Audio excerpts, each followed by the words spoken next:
ലീഗേറിയ ഒരു cooperative hospital മലപ്പുറത്ത് എത്ര കൊല്ലായി? ഒരു മനുഷ്യന് 10 റുപ്യ കൊടുത്തിട്ടുണ്ടോ നിങ്ങൾ? ഒരു മനുഷ്യന് അതിലെ ഒരു ബഹുമാനപ്പെട്ട MLA KT ജലീൽ ഒരു പ്രസ്താവന നടത്തുകയുണ്ടായി. PMSA മെമ്മോറിയൽ മലപ്പുറം ജില്ലാ സഹകരണ ആശുപത്രിയെ സംബന്ധിച്ച് തികച്ചും അവാസ്തവമാണ്. MLA ഇമ്മീഡിയറ്റ് ആയിട്ട് പ്രസ്താവന പിൻവലിക്കുകയോ തിരുത്തുകയോ ചെയ്യണം എന്നാണ് അതിനെ അഭ്യർത്ഥിക്കാനുള്ളത്.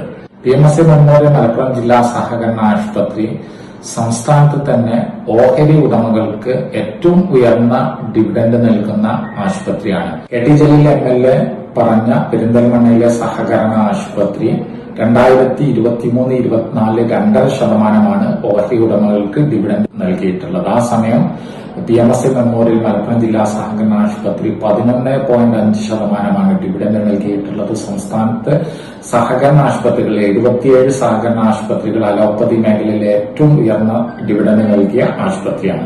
2022-23 1.5% നൽകിയപ്പോൾ 11% PMSA മെമ്മോറിയൽ മലപ്പുറം ജില്ലാ സഹകരണ ആശുപത്രി നൽകിയത്. മാത്രമല്ല ഓഹരി ഉടമകളും അവരുടെ കുടുംബാംഗങ്ങൾക്കും 5% ട്രീറ്റ്മെന്റ് ബെനിഫിറ്റും മലപ്പുറം ജില്ലാ സഹകരണ ആശുപത്രി ഡിവിഡന്റിന് പുറമെ നൽകിയിട്ടുണ്ട്.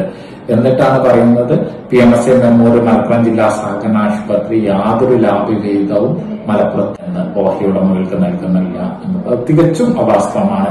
അദ്ദേഹം ഈ KT ജലീൽ MLA ഡയറക്ടറായി തിരൂര് ഒരു സഹകരണ ആശുപത്രി ഉണ്ട്. അവിടെ വർഷങ്ങളായിട്ട് വല്ല ഡിവിഡന്റ് നൽകുന്നുണ്ടോ എന്നുള്ള കാര്യം കൂടി അദ്ദേഹം പറയണം. അദ്ദേഹത്തിന് ഒരുപാട് തുക കയ്യിലുണ്ടെങ്കിൽ, അദ്ദേഹത്തിന്റെ ഭാര്യയുടെ കയ്യിലുണ്ടെങ്കിൽ എന്തുകൊണ്ട് അദ്ദേഹം സ്വന്തം ഡയറക്ടറായ ആശുപത്രിയിൽ ആ തുക നിക്ഷേപിക്കുന്നില്ല?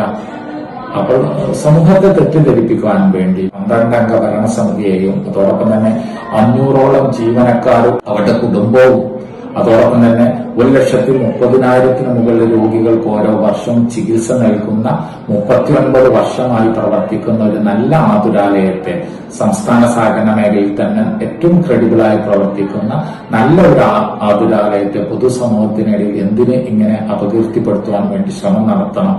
ഇത്തരം രാഷ്ട്രീയപരമായി കാണാതെ നന്മ നിറഞ്ഞ പ്രവർത്തനങ്ങൾക്ക് ബഹുമാനപ്പെട്ട MLA രംഗത്തിറങ്ങി ഈ പ്രസ്താവനകൾ എത്രയും പെട്ടെന്ന് പിൻവലിക്കണം എന്നാണ് ആവശ്യപ്പെടുന്നത്.